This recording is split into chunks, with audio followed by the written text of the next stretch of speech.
honoring our roots. Our family seemed different from those of our friends around us in its size and complexity.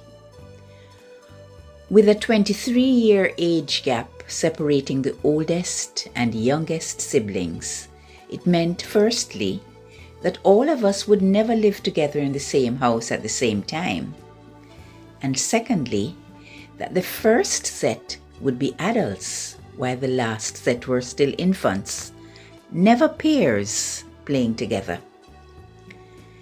Being the last child of the first marriage, I became a sort of middle child, forming a bridge to the second set of siblings.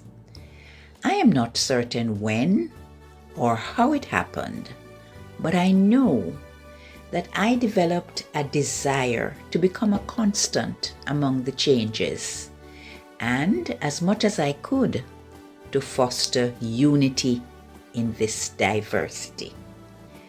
I remember in my childhood living in different locations, Alderton, Claremont, and Harmony Vale, and enjoying immensely an intimate connection with nature, the earth, the trees, the domestic and wild animals, the fruits, and the flowers.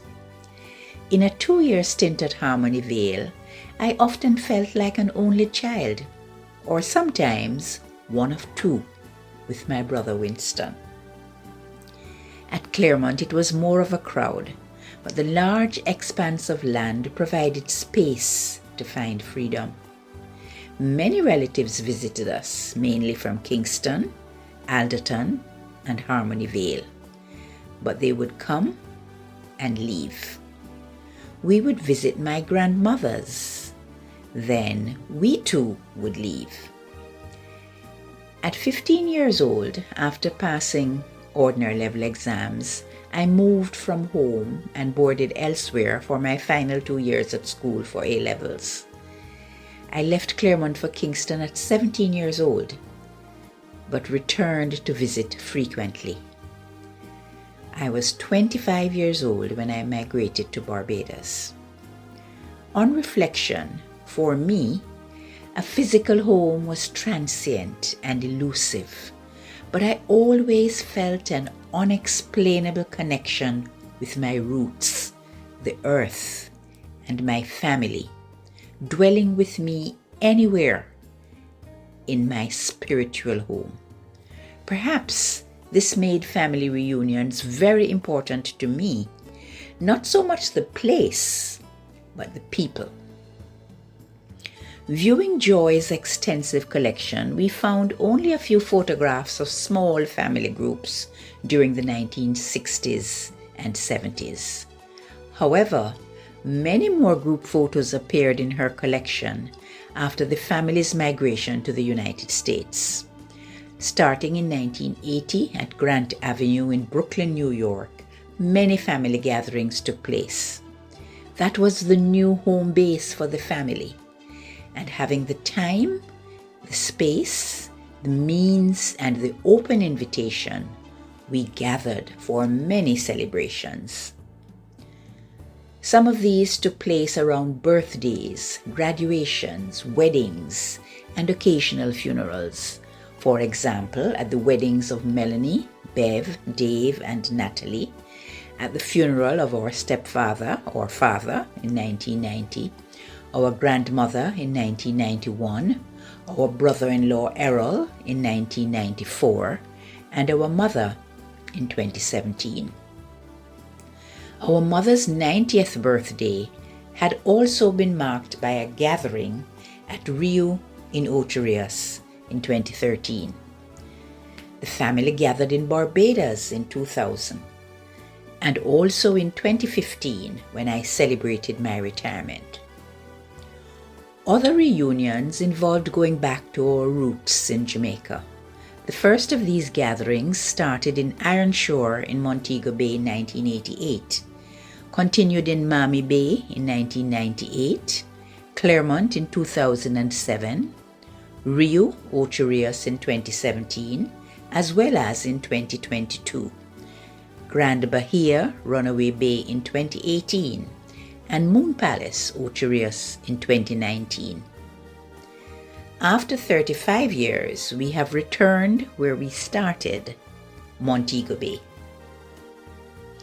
As descendants of enslaved people, our known roots are wide, not deep, recent, not ancient.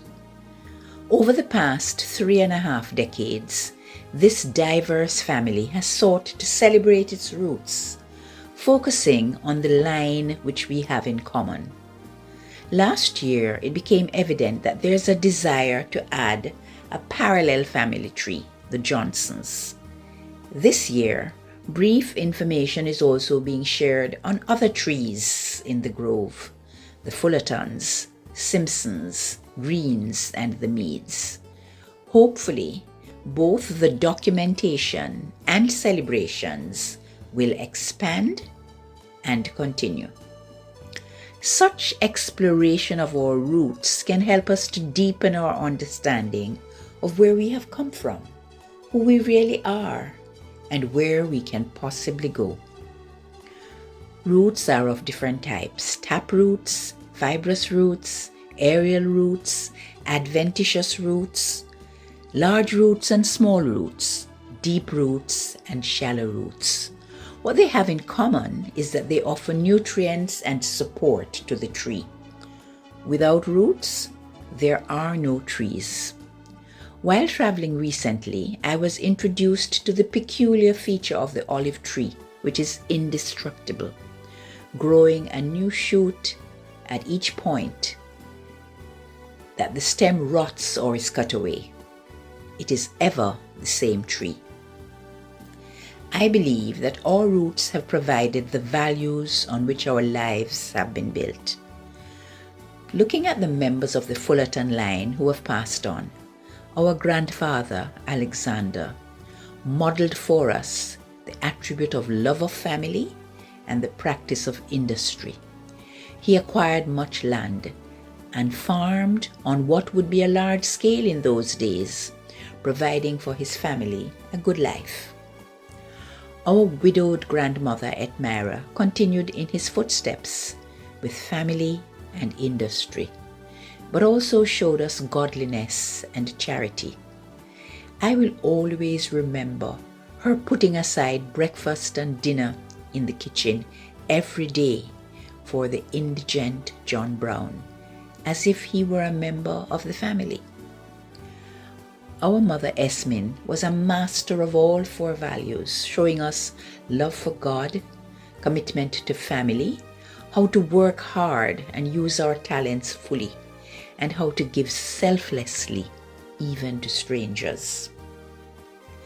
Larkey was the scaffold on which this family climbed to benefit from the opportunities both in Kingston and in the United States. And he was a Santa Claus to many relatives and friends. Glenn was a hallmark of industry and thrift. He valued family and could be relied upon to complete any task which he undertook, no matter how challenging. Winston was industrious, entrepreneurial, and generous. He selflessly shared his business with his brother at an opportune time. He kept the family properties productive, paid up, and in good repair. Anella was God-fearing and charitable beyond measure. Her selflessness stands out to me. Her modus operandi was to put her life on hold and rush to your side each time a family member got seriously ill and needed good nursing care. Ashlyn's focus on a combination of family, industry, and charity is best illustrated by his helpfulness and willingness, seen in his creation of beautiful kitchens, bathrooms, basements, and homes at little cost to many of his siblings. May they rest in peace. And so, Looking back at the lives of those who have transitioned, I ask the question, who are we? My answer, we are the offspring of the Simpsons, Fullertons, Meads, Greens, and Johnsons, the olive tree which is eternal, built and rooted on God, family, industry, and charity. Looking ahead, my hope is that the next generation will find a way to continue to honor our roots, celebrate and unify this family, and, as we have done so far, preserve the spiritual home through virtual or physical gatherings. The way you do it is up to you, limited only by your imagination. It could include celebrating holidays and events for as long as a week or as short as a day, in backyards, on lawns, in parks, hotels, basements, tents, in recreational vehicles or on beaches, for many participants or for a few. However, and whenever you gather, remind yourself and teach your children never to forget the constants that unite us, our roots, God, family, industry, and charity.